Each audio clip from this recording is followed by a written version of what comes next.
Bonjour Monsieur Bardella. Qu'est-ce que vous attendez de ce débat aujourd'hui avec l'ensemble des personnalités politiques? Dans quelques jours, va se jouer un moment important pour la démocratie française et évidemment pour l'avenir du monde économique et l'avenir de nos entreprises. Il y a énormément d'inquiétudes, je crois, dans le monde de l'entreprise aujourd'hui, y compris chez les Français qui travaillent tous les jours et qui voient l'incertitude avec énormément de crainte. Et je suis venu évidemment comme représentant du premier groupe à l'Assemblée nationale, exposer nos pistes et nos mesures en faveur du travail et de la croissance, parce que je pense que la France redeviendra elle-même si elle réussit à retrouver le chemin de la croissance et de la production. Et ça sera les deux mots qui seront au cœur des propositions que je formulerai. Nous sommes les représentants de millions de Français qui n'ont plus confiance et qui d'ailleurs n'ont jamais eu énormément d'espoir sur la politique que mène François Bayrou. Les premières annonces qui ont été faites sur le budget de l'année prochaine m'apparaissent extrêmement nocives pour le pouvoir d'achat de nos compatriotes, puisque le gouvernement projette de faire travailler les Français 2 jours supplémentaires avec cette suppression de 2 jours fériés. Donc c'est en quelque sorte travailler plus pour gagner moins et évidemment augmenter les prélèvements obligatoires de 20 milliards d'euros. Donc c'est inacceptable. Tout cela n'a aucun objectif, aucune finalité, et donc il n'y a aucun chemin de redressement qui se dessine devant nous.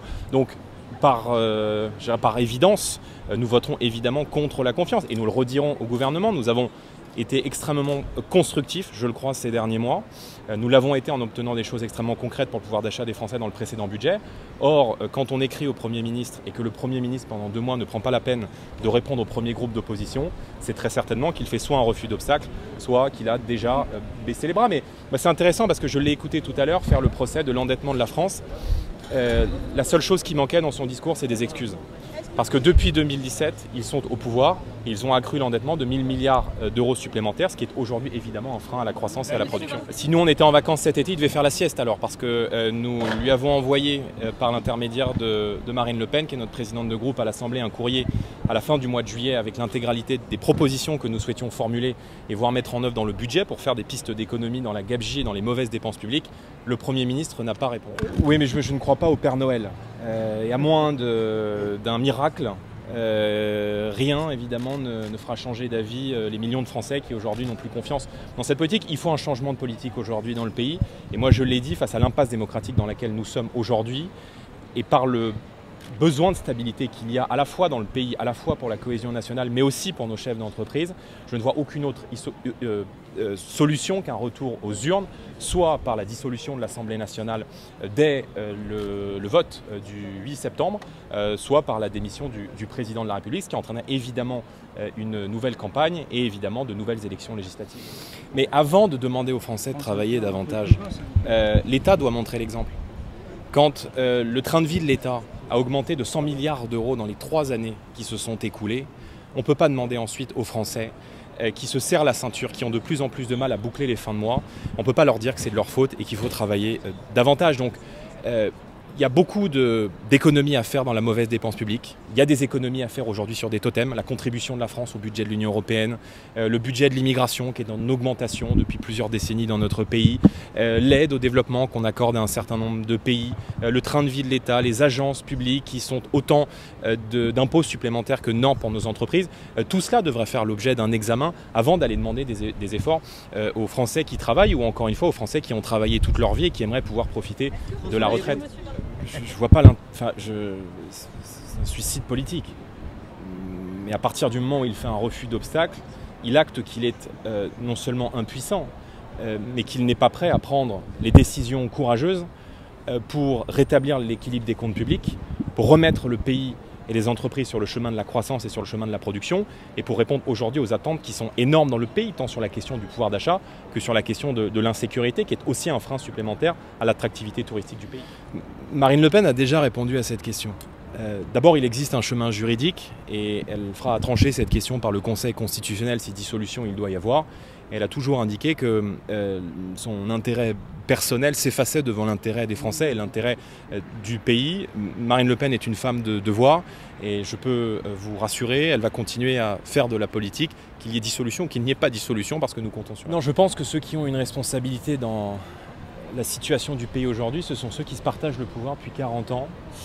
Et ce sont tous ceux qui vont être assis autour de moi dans ce débat aujourd'hui et qui se sont mis autour de la table il y a un an pour faire des accords électoraux contre nature au second tour des élections législatives, pour empêcher les Français de se choisir une majorité d'alternance que je portais et pour sciemment organiser le blocage du pays et le blocage aussi de la vie économique du pays. Et probablement que dans quelques minutes, ils auront aussi des... Mais ça, mais ça c'est votre avis personnel. S'il n'y avait pas eu d'accords électoraux contre nature entre M. Mélenchon et M. Macron, qui ont abouti précisément à l'impasse politique et démocratique dans laquelle nous sommes aujourd'hui, le Rassemblement national aurait eu une majorité. Et donc, je veux dire, moi je n'ai pas de responsabilité non seulement dans la situation économique du pays, mais nous n'avons pas de responsabilité non plus dans l'impasse démocratique dans laquelle nous sommes. Et quand bien même... Pas plus qu'ailleurs. Voilà, pardon, mais pas plus qu'ailleurs. Et quand je vois la façon dont l'extrême gauche, avec laquelle s'est allié M. Macron et M. Attal lors du second tour des dernières élections législatives, qui joue avec le feu, qui propose le programme le plus dépensier de toute la Ve République et qui, s'il devait arriver au pouvoir, mettrait à mal l'économie du pays, je crois qu'il y a peut-être une marge d'écart, si vous me le permettez. Peu importe le figurant, en fait la question c'est quelle politique le successeur de M. Bayrou mettrait en œuvre. Et je pense pouvoir vous dire sans me tromper que M. Bayrou ou quelqu'un d'autre, dans la situation dans laquelle nous sommes, émanant du bloc central, ne mettra en œuvre aucune politique qui sera susceptible d'avoir l'approbation d'une majorité de Français.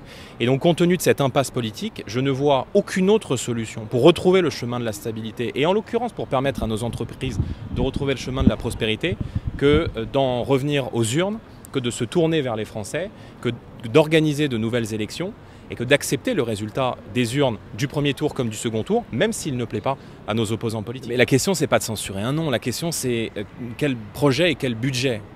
À partir du moment où on veut augmenter les impôts, dans un pays qui est devenu aujourd'hui un enfer fiscal et normatif et qui a les plus hauts prélèvements obligatoires de toute l'OCDE, cette personne qui s'engagerait à mettre en œuvre de nouveaux prélèvements obligatoires s'exposerait évidemment à une censure du Rassemblement national. Parce qu'encore une fois, c'est pas censurer pour censurer. On n'est pas l'extrême gauche. Quand on censure, c'est pour protéger les Français. Et permettez-moi de vous rappeler que si nous avons censuré M. Barnier l'année dernière, c'est parce qu'il prévoyait 40 milliards d'euros de prélèvements obligatoires et que nous avons pu obtenir dans le cadre de négociations que nous avons eues avec eux et de l'esprit constructif qui a toujours été le nôtre, non seulement une baisse des factures d'électricité en janvier dernier pour les Français, la réindexation des pensions de retraite au 1er janvier et évidemment le non des remboursements de médicaments.